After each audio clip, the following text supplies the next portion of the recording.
our next topic is oxidation of aldehyde and ketones. Oxidation of aldehyde and ketones. So you might be knowing that oxidation of aldehyde and ketone. What is oxidation? Addition of oxygen. Addition of oxygen means if in aldehyde, if one more oxygen is added to the carbon to which OH already bonded, so that will be addition. Here let us see.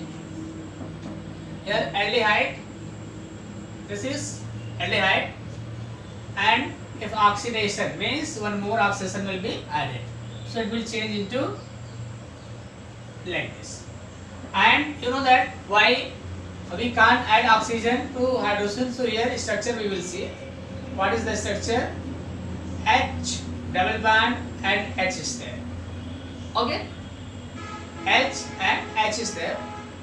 So what happened here? One oxygen, one more oxygen will be added, and where that oxygen will be added, we write like that, but oxygen will be added between this one oxygen will be added, and it will change into how put one oxygen here. So what is this? ROH. This is carboxylic acid. Carboxylic acid. This is carboxylic acid. So different oxidizing agents are used, but one point you have to remember: oxidation of aldehyde and ketones are different and they give different products. In reduction we have already studied reduction of aldehyde and ketone gives same product. Even some case we got hydrocarbon, and in some case we got alcohol, but in this case we will get different product. And maybe different product means the number of carbon may be different from the what? Parent aldehyde and ketones. So let us see one by one. But aldehyde are easily oxidized by oxidizing agent like HNO3, KMNO4, etc.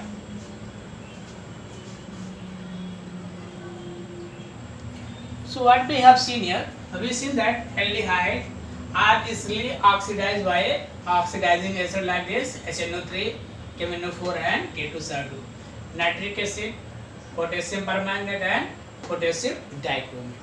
So if any aldehyde is there and that is being oxidized, and in oxidation oxygen is being added, so how does it can be completed? You write the equation I wrote here. This is aldehyde. Oxygen means we can use what? Oxygen will be added, so half O2 we can write, and I have taken K2Cr2O7. So what will be the product? Where oxygen will be added? Oxygen will be added means we can write here nascent oxygen. Nascent oxygens are very reactive. So here it will be added between these two. So what is the product? CH3, CH3, O and CH. That is acid. This is acetaldehyde.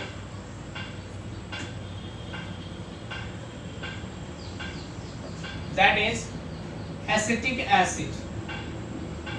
What is acetic acid? Okay.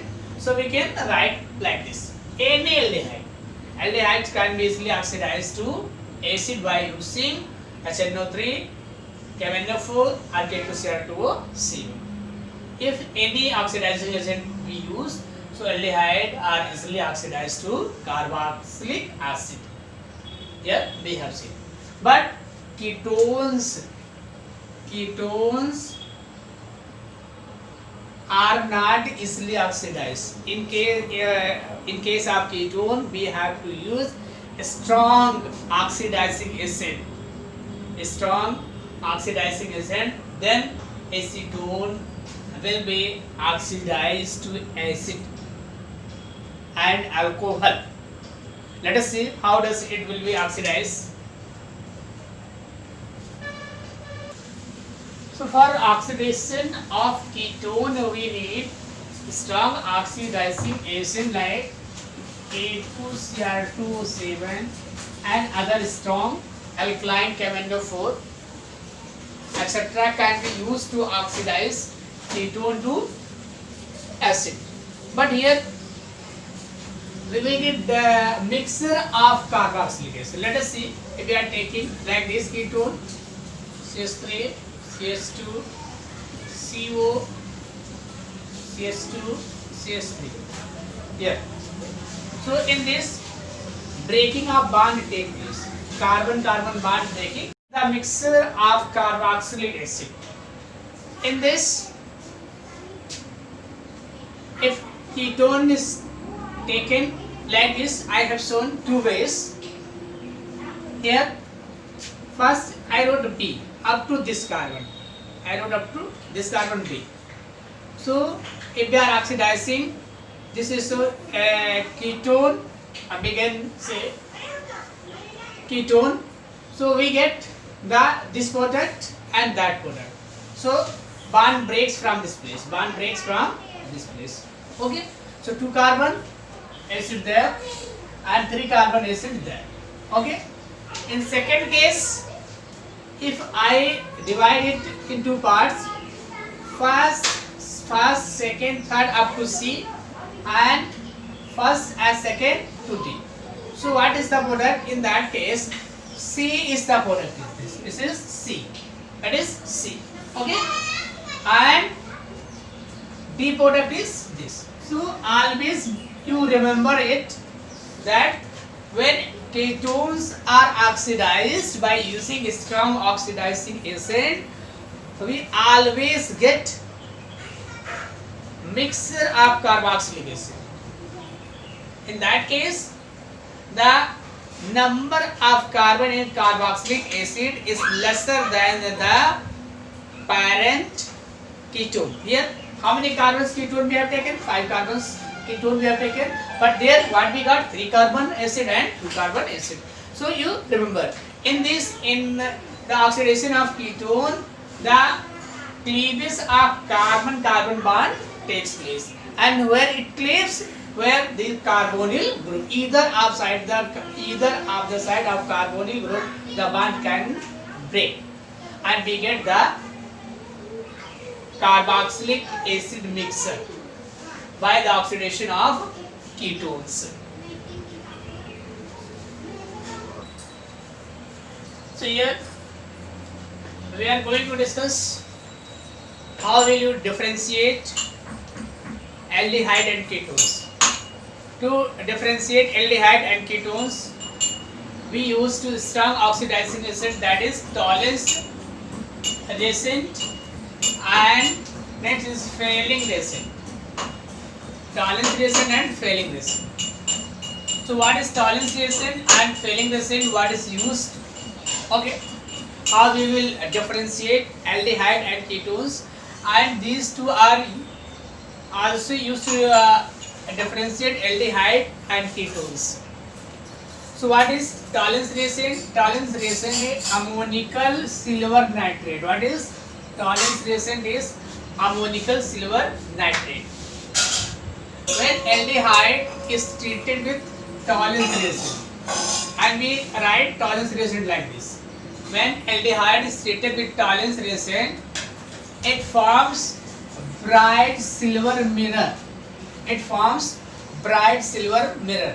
Means if aldehyde is made to react with Tollens reagent, it gives silver color, and silver color in test tube is due to formation of silver metal.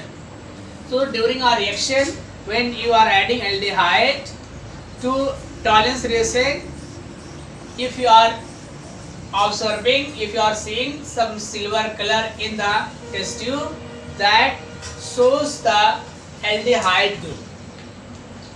Okay, so what we have seen that when aldehyde react with Tollens reagent, it forms bright silver color in test tube, and that color is due to formation of this AC due to formation of AC silver color due to formation of this, and aldehyde is oxidized to carboxylate ion, that is carboxylate anion. So what we have seen, when aldehyde react with Tollens reagent, aldehyde oxidized to carboxylate ion and silver color is observed in test tube.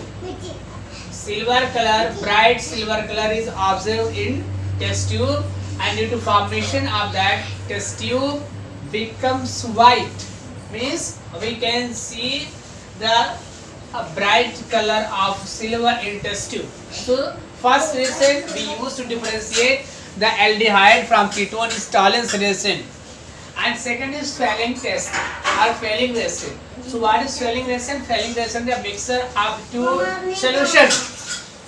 Mixture of two solutions, that is aqueous copper sulfate and alkaline sodium potassium tartrate.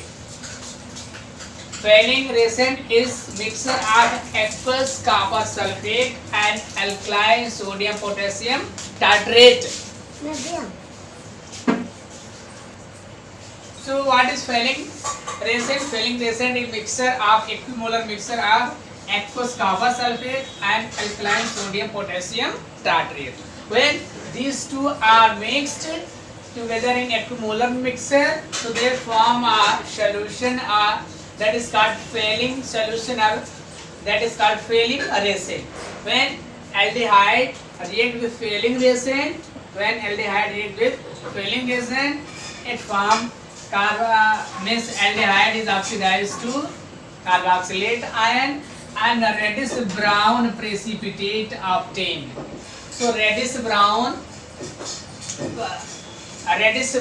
precipitate is obtained. In this case, we confirm that the given compound is aldehyde group, and we can remember that Fehling means Fe, and Fe, what is color of this one is brown. So by this we can correlate, when Fehling reagent react with aldehydes, it gives a reddish brown precipitate. So these two reagents are used to differentiate aldehyde and ketones. In case of Tollens reagent, we get bright color in the test tube due to formation of silver metal during a reaction when aldehyde react with ammonical silver nitrate, and when aldehyde react with Fehling reagent, it forms a reddish brown precipitate in test tube. So these two reactions are used to differentiate aldehyde and ketone, as well as for identification of aldehyde group in a given compound. So these two reactions you will use in practical also for identification of aldehyde group in a given carbonyl compound. So we will use these two methods to reason to identification of aldehydes in a given organic compound and to differentiate the aldehyde and ketones.